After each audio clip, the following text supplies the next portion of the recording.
आइए भक्तों जानते हैं सकट चौथ का व्रत क्यों किया जाता है। माघ मास की कृष्ण चतुर्थी को सकट चौथ के नाम से जाना जाता है।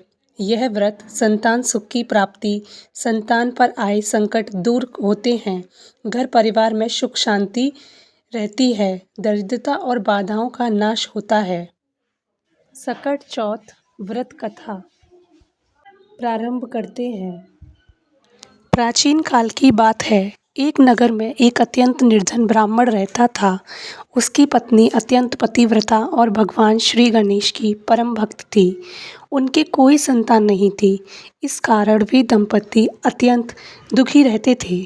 एक दिन किसी साधु ने ब्राह्मणी से कहा, यदि तुम माघ मास की कृष्ण चतुर्थी, जिसे सकट चौथ या संकष्टी चतुर्थी कहते हैं, का व्रत श्रद्धा से करोगी तो भगवान गणेश अवश्य प्रसन्न होंगे। ब्राह्मणी ने विधि पूर्वक सकट चौथ का व्रत रखा।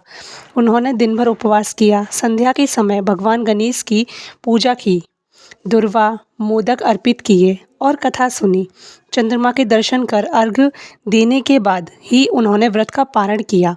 भगवान गणेश उनकी भक्ति से अत्यंत प्रसन्न हुए और उन्हें संतान सुख का वरदान दिया।